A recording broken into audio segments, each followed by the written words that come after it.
Hello दोस्तों, मैं हूं करण और आप देख रहे हैं करण टेक्निकल टीवी चैनल को। तो गैस कैसे हो आप लोग? आई होप सब लोग अच्छे होंगे। तो गैस आज की वीडियो बहुत ही इंपॉर्टेंट है आपके लिए। अगर आप हैं एसबीआई कार्ड के कस्टमर हैं, अगर आप एसबीआई का क्रेडिट कार्ड यूज़ कर रहे हैं तो आपके लिए कि वीडियो बहुत बेनिफिशियल रह सकती है, क्योंकि मैं आपको एक ऐसी जो हिडन चार्जेस के बारे में बताने वाला हूँ, हिडन पॉलिसी के बारे में बताने वाला हूँ एसबीआई की, जो कि मेरे साथ हुई है और आपके साथ भी होती होगी या हो सकती है आने वाले टाइम में। तो आप इस चीज को वीडियो को पूरा अंत तक देखिएगा, ताकि अगर आप एसबीआई के कार्ड के कस्टमर हैं तो आपके साथ ये चीज होती है तो आप उस चीज को कैसे क्लेम कर सकते हैं। तो गाइस मैं बात करने वाला हूँ हमारे कार्ड के लेट फीस चार्जेस के बारे में। तो गाइस आपको पता होगा कि अगर आप कार्ड की पेमेंट को ड्यू डेट के बाद पे करते हैं तो आपको लेट फीस चार्जेस पड़ते हैं। ये अगर आप क्रेडिट कार्ड यूजर हैं तो आपको डेफिनेटली पता होगा।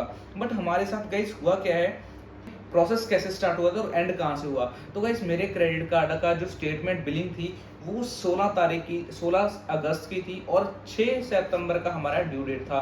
मेरा जो टोटल अमाउंट ड्यू डेट था वो 10,343 था, जिसकी हमने परचेसिंग करी थी एक पॉलिसी की, जो कि 16 तारीख से पहले की पॉलिसी हमने परचेस करी थी और उसका 16 तारीख को जो बिल बन गया था और उसकी ड्यू डेट थी 6 सितंबर। ये आपको कंसेप्ट क्लियर हो गया होगा कि हमने 6 तारीख को अपनी पेमेंट को क्लियर करना था, बट कुछ रीजंस की वजह से हमें वो पॉलिसी कैंसिल करवानी पड़ी और उस पॉलिसी का रिफंड आ चुका था हमें 2 तारीख को। 2 सितंबर को हमारे क्रेडिट कार्ड में जो टोटल 10,343 रुपए रिफंड थे वो हो चुके थे।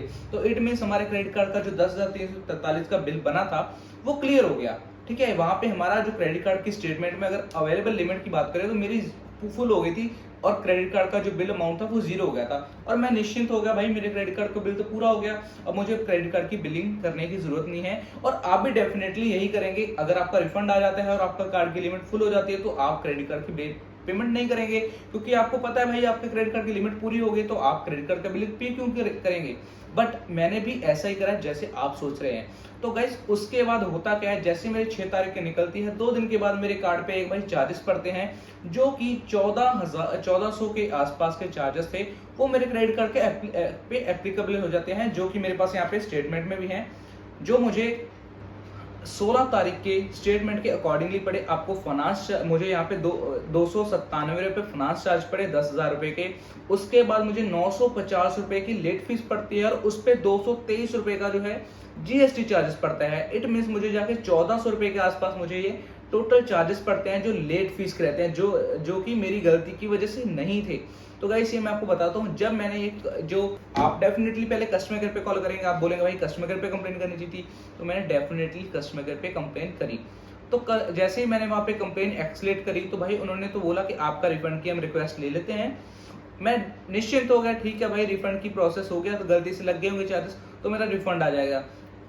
एक्चुअल में होता क्या है, जैसे ही मेरे भाई 8 तारीख को मैंने कंप्लेंट को रेज करा और 14 तारीख को मुझे भाई एक मैसेज आता है कि आपका जो रिफंड है वो हम प्रोसेस नहीं कर सकते इंटरनल एसबीआई पॉलिसी गाइडलाइन के अकॉर्डिंगली। तो भाई उसके बाद मैंने दोबारा से कस्टमर केयर को कॉल करी। उन्होंने बोला कि उन्होंने मुझे समझाया कि अगर आपका कोई भी क्रेडिट कार्ड का बिल बनता है, जैसे कि मेरा क्रेडिट कार्ड का बिल बना था 16 तारीख को, मेरा क्रेडिट कार्ड का बिल था और मेरा उसके बाद उस जो पेमेंट मैंने यूज करी था उसका रिफंड आया था। तो गाइस वो बोलते हैं आपका जो रिफंड आता है वो आपकी ड्यू डेट में ड्यू पेमेंट में काउंट नहीं होता है। तो आपको अपनी तरफ से 10,343 रुपए पेमेंट करनी थी और जो आपका रिफंड आया था वो अगली स्टेटमेंट में सेटल होना था।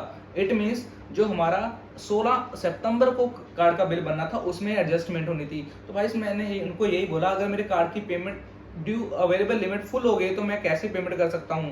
तो गाइस इसी चीज पे उनके साथ मेरी बहस हुई और फाइनली मैंने उनके नोडल ऑफिसर को है यहाँ से मेल कंप्लेन की रेज कर दी और आफ्टर 1 वीक मुझे टोटल रिफंड आ गया।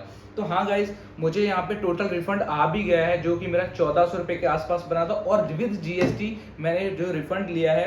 प्रोसेस क्या था मैंने आपको बता दिया कि पहले मैंने अपने कस्टमर केयर पे कॉल करके पहले प्रायोरिटी दी कस्टमर केयर को, जहाँ पे हमने अपनी कंप्लेन को एक्सलेट करा, कस्टमर केयर पे कंप्लेन डलवाई रिफंड की, उनकी तरफ से वो प्रोसेस नहीं हुई। उसके बाद मैंने मेल एक्सलेट करी, मेल पे भी हमें यही रिवर्ट मिला कि पॉलिसी के गाइडलाइन के अकॉर्डिंगली आपको रिफंड नहीं दिया जा सकता। फिर से मैंने उसी जो मेल को है क्लोज नहीं होने दिया, फिर से मैंने उसको नोडल कंप्लेन को तीसरे लेवल तक एक्सलेट करा और साथ साथ कस्टमर केयर पे भी दोबारा से रिक्वेस्ट दी अपने रिफंड को लेके। तो गाइस फाइनली मुझे 1 हफ्ते के बाद मुझे रिफंड मिल गया। और अगर आपके साथ भी ऐसा कुछ होता है तो आपको मैं बता दूं, अगर आपका कोई भी पेमेंट का रिफंड आता है उसको आप अपने ड्यू अमाउंट में काउंट ना करें, तो आप क्रेडिट कार्ड का बिल खुद पे करें। अगर नेक्स्ट स्टेटमेंट में आपका जो वो खुद सेटल हो जाएगा। अगर नहीं होता है तो आप कस्टमर केयर पे कॉल करके अपने कार्ड अकाउंट में ट्रांसफर करवा सकते हैं पेमेंट को। तो गाइस ये वीडियो आपके लिए हेल्पफुल है या नहीं है, मुझे कमेंट बॉक्स में जरूर बताना। मैंने अपनी तरफ से पूरी कोशिश करी है आपको प्रॉपर तरीके से समझाने की।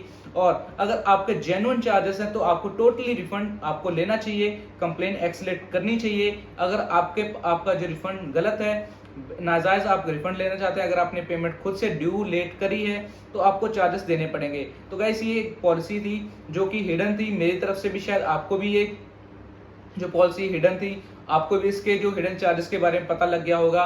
आई होप ये वीडियो आपको अच्छी लगी होगी। अगर वीडियो अच्छी लगती है तो चैनल को सब्सक्राइब कर लीजिएगा, वीडियो को लाइक करिएगा और दोस्त का शेयर जरूर करिएगा जो एसबीआई के यूजर्स हैं। और मिलते हैं किसी नई वीडियो में किसी नए टॉपिक के साथ। तब तक के लिए bye bye, tata, take care.